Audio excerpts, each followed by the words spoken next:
Mm. Welcome everyone to our creative conversation here at the Red Thread Cafe Classroom, as well as the Museum's Intentional Creativity Facebook page. And we are live. We Um, are live. we are live. So I'm moving around so you can see that we're live. And I am joined here today by our lovely curatorial director, Amber Gould.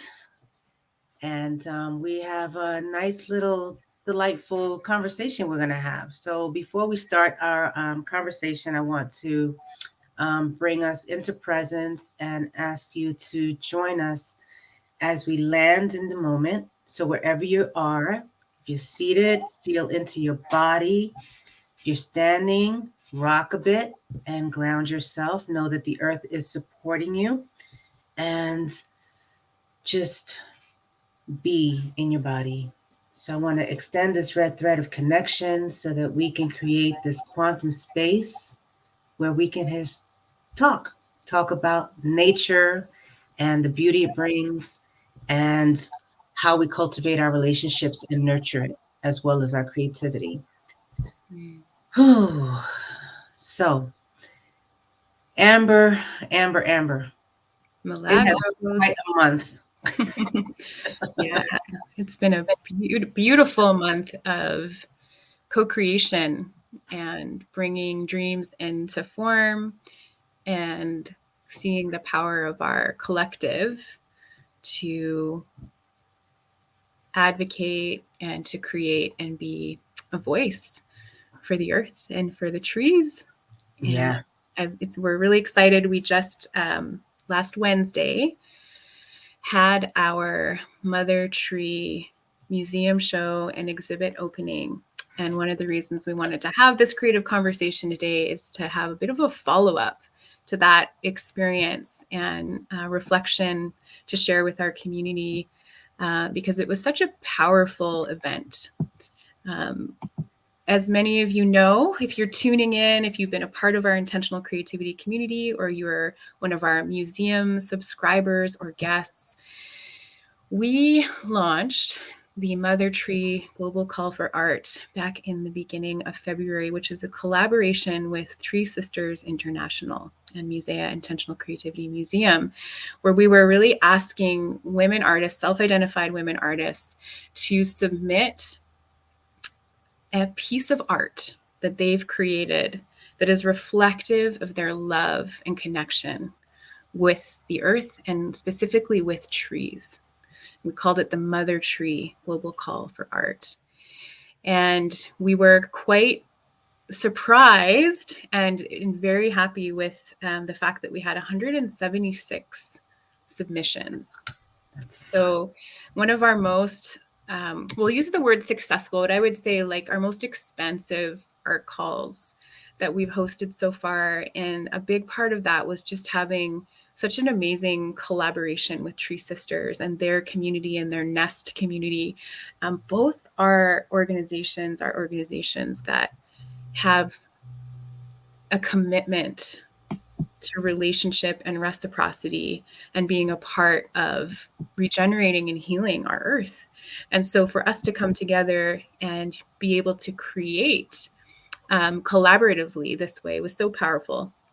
And we had, like I said, we had 176 submissions and ended up having an absolutely beautiful, curated, collective exhibition that was developed from that. And last Wednesday was our museum show, where we were able to share with our entire museum community and our membership community and all of our museum guests and all the participating artists and the Tree Sisters community this beautiful curated exhibit of 72 images from this juried art call, along with the stories from each artist that they wanted to tell about their piece, in a live museum show where we streamed this beautiful exhibit presentation. And we had Kathleen Brigadina from Tree Sisters, she's their artist liaison, share a presentation about Tree Sisters reforestation projects. And one of the things she said towards the end, knowing that we co-created this exhibit, all of the fees for the art call went, 50% of those fees went to the Tree Sisters reforestation projects, which, based on what we raised from the art call, lead to the planting of about 8,500 to 9,000 trees. And Kathleen said towards the end of the call, like, through this, creative collaboration, we've planted a small forest. And it was such a powerful moment when she said that, because it kind of hit home for all of us that this was the dream in our heart. This was the ultimate desire, is that we want to be at cause for global reforestation. We want to be what Tree Sisters refers to as the restorer species, stepping away from what we've sometimes been whittled down to in North American cultures, like the consumer. It's like, no, we want to be the restorer species. We want to honor nature because we're a part of it. We want to stand with it. We want to be a voice with it. And we were able to do that together. So I just wanted to say thank you. I'm holding this little flower. This is a gift from a friend of mine who I'm staying with right now. These dandelions were sitting beside my bed when I came in, and they're from the yard outside.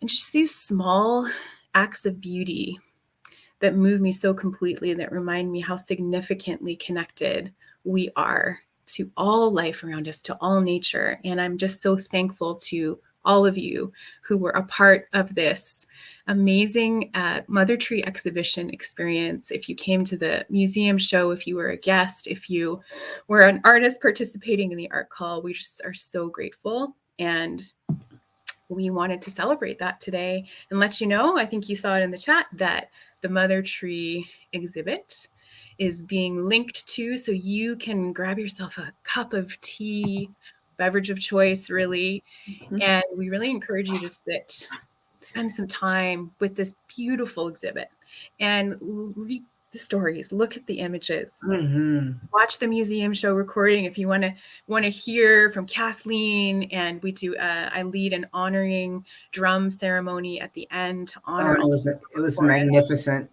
Yeah, but we just wanted you to know it's there. The museum recording is there. The exhibit is there, and it's something to spend time with. So we thank you again for your support, for your collaboration, for those of you who are a part of this. And it's there for you. It's there for you to connect with now. And yeah, it's been an amazing week since, just basking in the energy of what we created together. And I'm excited for more. And also in our membership community, Milagros and I have been co-guiding our members this month in the exploration of our relationship to ecology, since it's April and there's Earth Day. And yeah, I loved what you shared last week, Milagros, the beautiful image of the Kraken there. She's got it. Do you want to talk about that a little, and just about how we work with creativity to honor nature in our community? Sure. So this is actually a painting on a tea bag. So what I do is when I have my cafe and I don't throw away my tea bags, I let them dry. When I get a few of them open, then I'll take the seeds out, make sure they're all empty. I treat them with gesso, and I'll paint on them. You can probably make books. I know this one artist that actually uses them. She makes like fabric and makes these little miniature dresses and all kinds of stuff. But it's really great that you can take something so small that you would usually just throw away and other people take for granted, and create beauty as an expression of appreciation for nature and capturing it. So I really enjoyed this process, because I usually walk past the Krakens because I see them all the time. But this one day it just called to me, it just stood still and connected. And I just wanted to honor that connection. Beautiful. Yeah, that's what we've been exploring as artists, as a community of creatives, and practicing intentional creativity, which is putting love and almost like a prayerful intention into what we create. There's this way that we bring we bring nature with us, because nature is not actually something outside of us. It's something we're a part of. And so we believe as a community in acknowledging that through our creative acts. We are a part, we are not separate. And so sometimes we'll bring like rose petals and put them over our canvases, or use water from a stream near our home and put that as the way that we will like wet our paint, or bring dirt from our gardens and mix it in. So there's texturizing. Or rub the dandelion on it, right? On our canvas. Oh, that's such a good idea. Oh my gosh, I'm totally gonna do that. I love that. And like Milagros, using recycled materials and doing paper clay and making your pendants, all of that is part of how we're not even just acknowledging nature, we are embracing and becoming in reciprocity and in love with nature through our intentional creativity community. That's been our focus for the month of April, ecology. And it was really powerful for a lot of us, because I think, like, I know you had even mentioned it sometime, like, we don't all grow up just feeling connected to nature, right? But there's something this is something we can grow into, and creativity can actually help, right? What happens when you paint the dandelion, right? What happens when you draw the dandelion in your journal? What do you learn about it? How do you become more intimate with the dandelion, right? So it's an interesting thing to think about, like art and creating is an access point to deeper intimacy with the natural world around us. Right. Are you making the art, or is the art making you, you know? Ooh, I love that. Oh, that's true though. That's a zinger. That's a zinger right there. It's so true. Because, you get those feelings of like almost obsession. Like, I just need to draw this rose right now, or I just need to draw this gracken. And it's like, maybe that was the gracken energetically connecting with you. So something to consider, people. Maybe that's an inquiry for today. And in this moment, in this conversation, is what is calling your attention and your curiosity from the natural world around you? And how can you creatively respond? An act of creative response to the nature around you. So that is my inquiry for you today. And again, I'm just so grateful for all of our members and our subscribers and our museum guests for your collaboration and support. And we're going to be completing our exploration of ecology for the month of April, and we're going to be moving as a membership community in our journey into spirituality in May. And as a part of that, we're going to have another incredible museum show coming up May 18th at 4 p.m. Pacific time, which is the Red Madonna in Her Embrace group exhibition. And this is going to be featuring Madonna paintings over 10 years of the Red Madonna Sisterhood, which is a group, it's like a subgroup from the MUSEA community, which has been focusing for 10 years on essentially what many would refer to as the divine feminine, as the divine mother, and painting the image of that feminine beauty, of that feminine energy. And so there's going to be an entire exhibit devoted to that, for spirituality and to honor mothers and Mother's Day. And at the end of the month, we have another incredible nature-focused exhibit actually called Entheos, with photographer Julie Steelman, who's also a museum member. And she's going to be taking us on digital safari, exploring her incredible nature photography from all around the world. And so those are some events that you can check out on our museum events page, which I will share shortly. But I'm so grateful to be here, and thank you, Milagros, for hosting this space and inviting me to share and thread everyone in to celebrating our Mother Tree. Definitely. And you'll be adding a link as to how we can continue to support that cause, because it doesn't stop with the end of the show. That's right. It's just bringing presence to it, and we just would invite you to continue that, connection and relationship with nature, and supporting it in that way. That's right. And I'm gonna leave it to you now, because we have a special guest coming on for the second half of our creative conversations. You want to tell our audience all about her? Yes, well, thank you for your sharing and bringing, weaving in the community and the work that we're doing and have been doing and looking forward to doing together as we co-create, um, always out of love. That's right. And our guest today is Janiese Williams-Wesley, and she is a Color of Woman teacher in training for the class of 2022. And she will be joining us so that she can share a little bit about her journey and training and also her connection with nature. So let's bring Janiese on.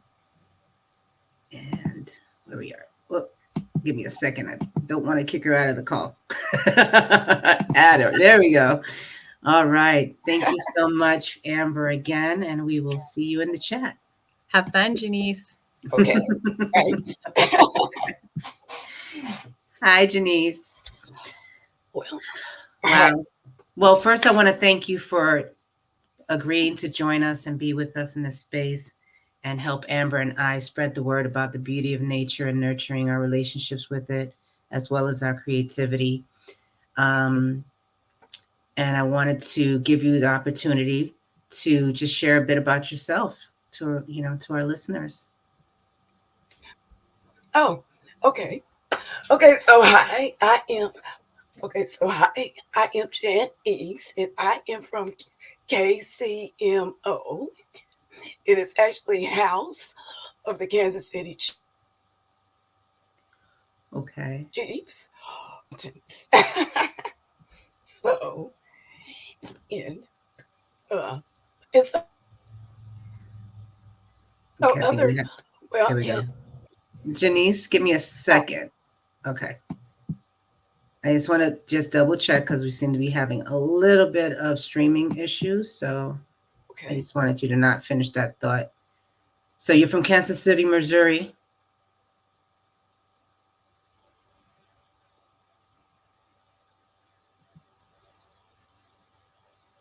Okay, we're going to give Janiese a chance to just reconnect. Okay. There you go. Okay, you came me. There you go. You're back. You were just freezing a little bit, so I was just losing our train of thought there.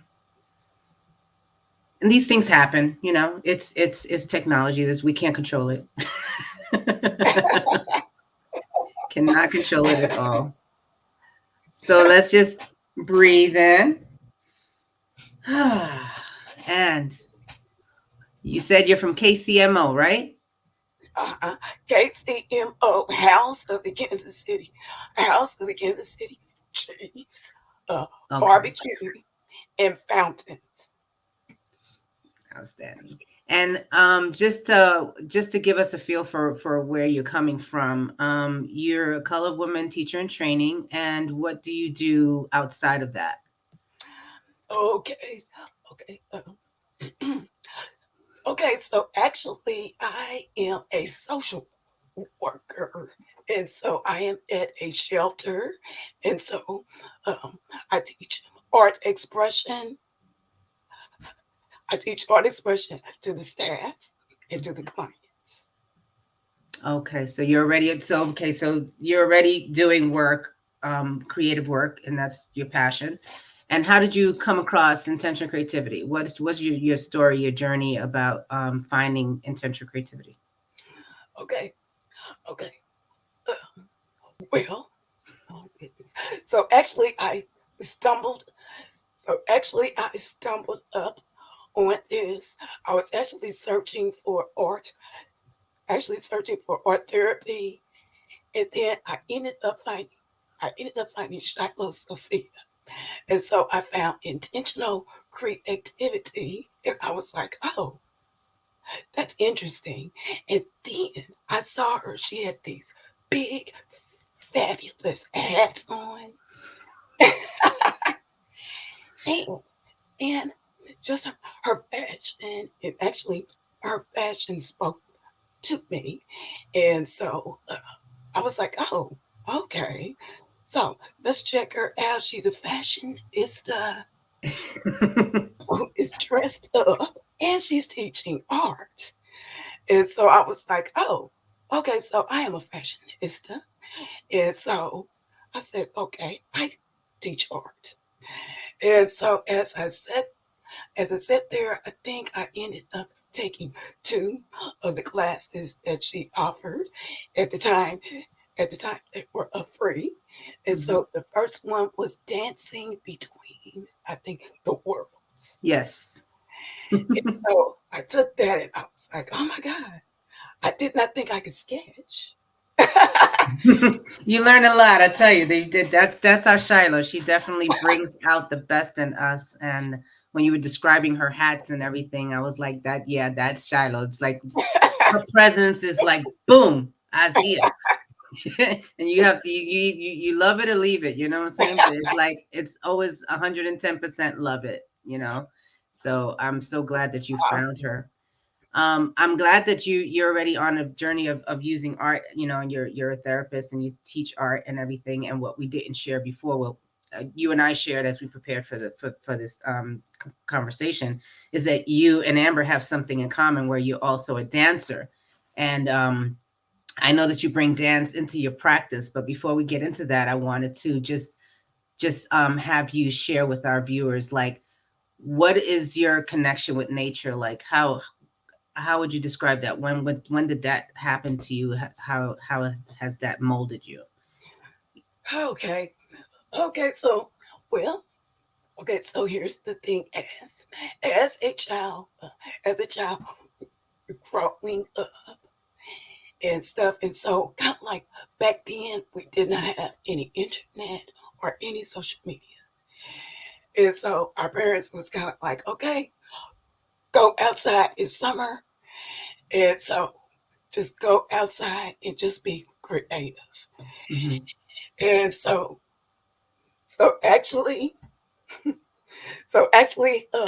I would go outside and take stones, and so the stones would actually be my barbecue pit.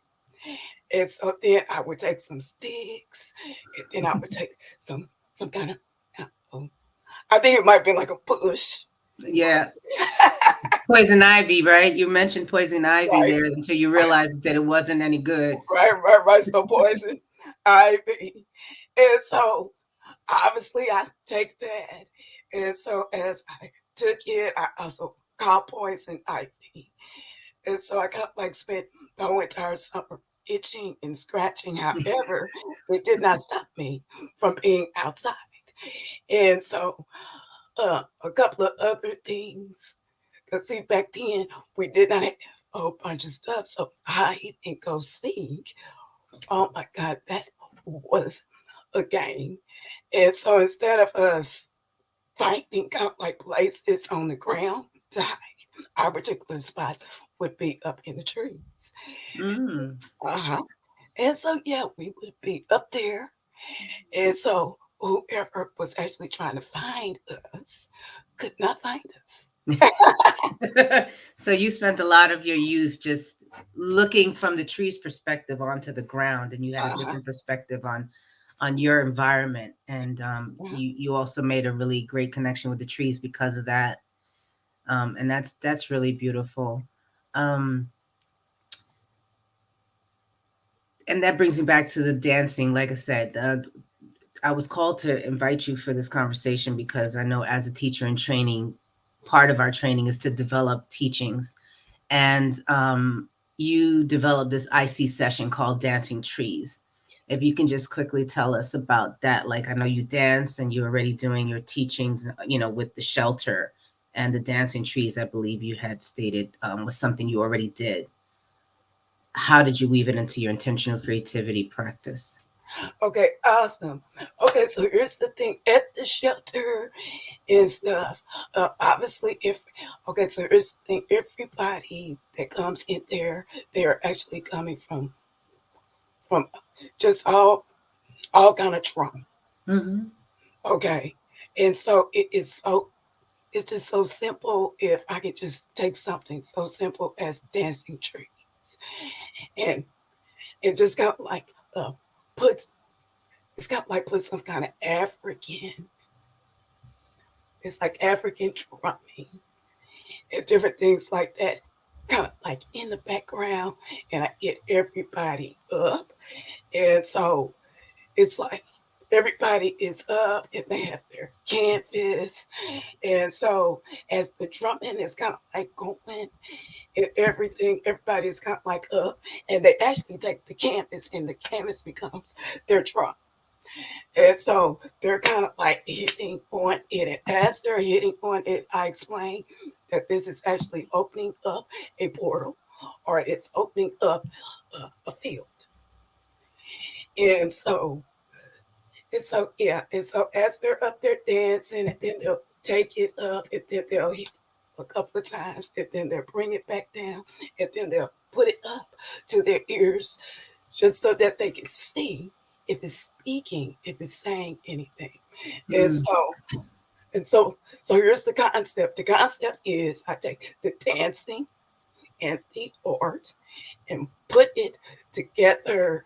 And then after all of that, they're actually able to sit down, and at this time they can make a portrait of a tree. And so they can actually become the tree. I like that concept. It's sort of like what we were sharing with Amber, like becoming the dandelion and being in communication and fellowship with it, if you might say. So that's really cool how you managed to incorporate those two.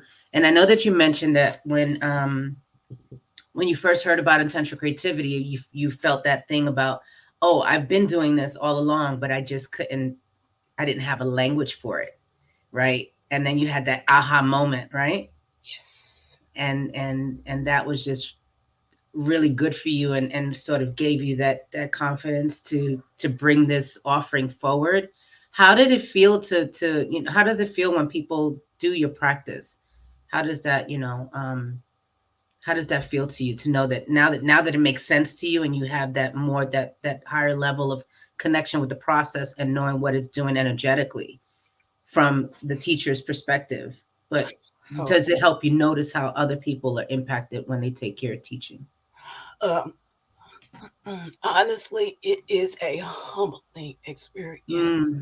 It is so humbling uh, to the point to where I actually have people who come up and they're like, "Oh my God, I have never painted and actually danced and took the canvas and made the canvas out of a drum."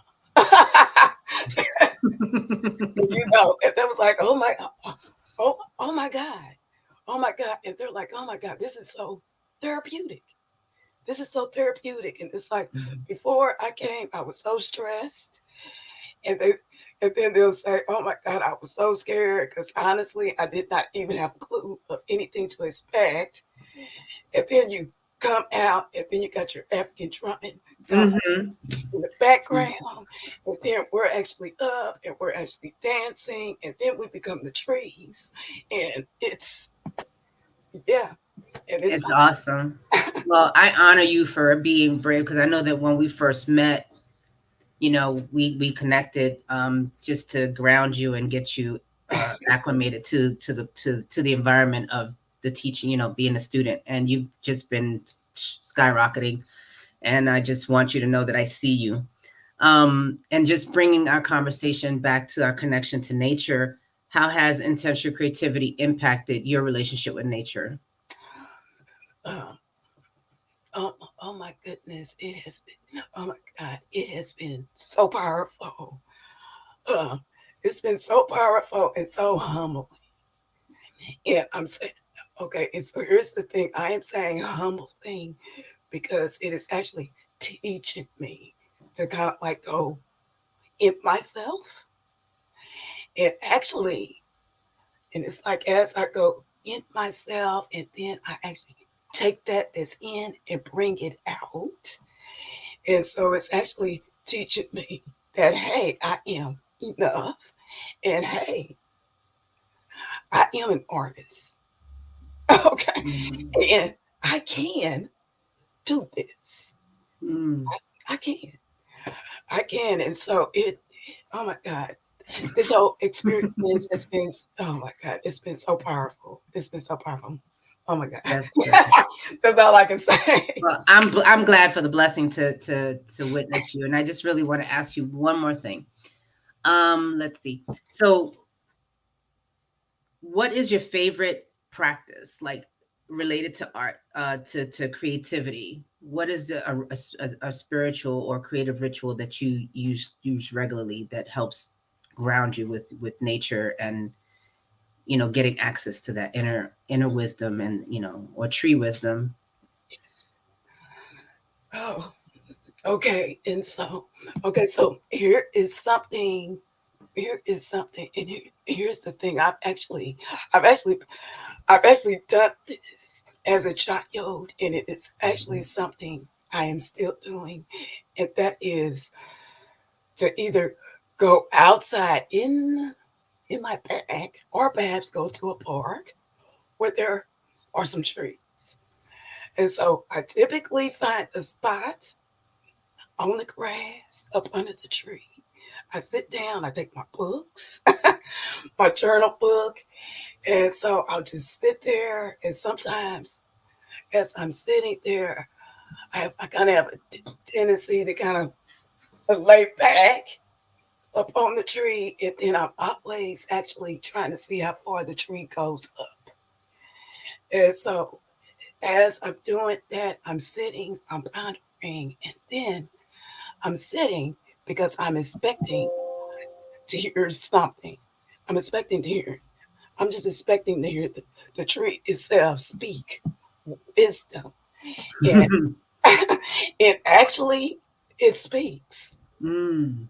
It does, and so oh my God! And this is something that is so magnificent. It's so grounding to actually just sit there in the dirt under the tree. Hmm. It does. It feels really good to connect with nature. Today Yes. I actually took the challenge of doing the process and creating a ritual that Amber had invited us to do in our member portal. And it was, I was like, okay, what am I gonna do? And I didn't know what I was gonna do until I read the letter, and it said, it can be like the shells that you've collected. And I realized that I had the whole jar of shells that I've collected over the years. Oh And it wow. just connects me to all the different beaches in the world, Mexico, El Salvador, the Oh goodness. Bahamas, like just knowing that I've gotten a chance to travel a lot around the world, and this connection is held by these shells that I've collected Oh, over the that's years. awesome. So That's it's really the first time I've done that, and I actually had a red thread circle with the shells. And it was really oh good to just sit there on the grass as I'm laying the shells and the stones and everything together. So it really resonates what you're saying about sitting with the tree and journaling. And I yes. hadn't done it in a while, and I take my backyard for granted a lot. So it was really great to sit there, and thankfully today was warm, where the last 2 days has been like February for some reason. So it was Yeah. nice to just sit, feel the sun, and just be with the shells and with nature and honor it and be in gratitude for everything. And that's when I realized that I was sort of losing sense of my body as I sat there focusing on the shells, and I've like became part of the grass.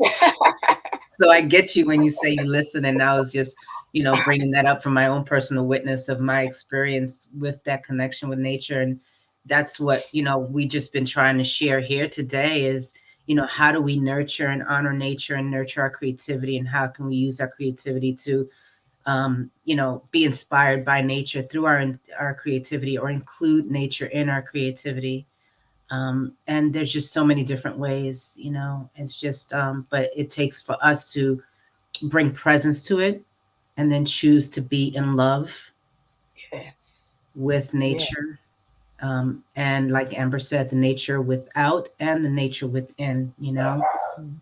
And yeah, so thank you so much for your wonderful share. It's been really great listening to your story and to And all thank that you're going to you. bring. And thanks. And thanks. And honestly, thanks for seeing me. Thanks for Oh, seeing me. oh, Thank oh, it's you. beautiful, beautiful, beautiful. Oh, so this would definitely, this is really a gentle conversation, but an honoring one, definitely one in honoring. I want to just bring Amber back into the stream for a quick moment so that she can join me and Janiese in bidding us farewell.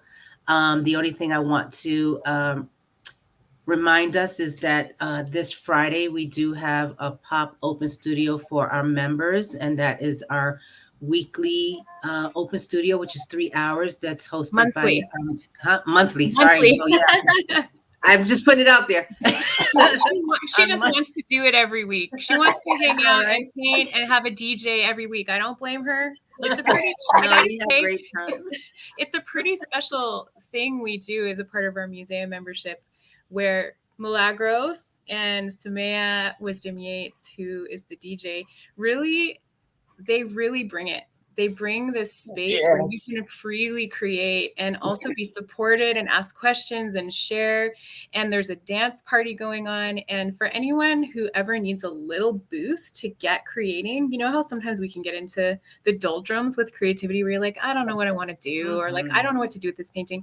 Come to the Pop Open Studio, become a museum member, and then come to the Pop Open Studio once a month and just feel the energy of what it's like to create together with a whole group of people, even if it's live, like it's live online over Zoom, but there's something about that is a boost to your whole system, your energy, your creativity, and your sense of connection. So I wanted to give you props for that, Milagros, because you and Samaya created something really special there. And I just want everyone to experience it. Thank you so much. Yeah, it's just awesome. It is awesome. Yeah, because we do have a lot of content and different classes people are called to. And we just want to create a space where you can work on whatever it is that you're working on and get that motivation and support that you need. Just knowing that someone's on the other side of that Zoom call, holding space with you actually has helped a lot of people move through a lot of blocks. That's right. And, you know, a lot of getting it done. And me, myself, I benefit so much because half the time, because I host these a lot, sometimes I don't even have a current project and I'll just start something new.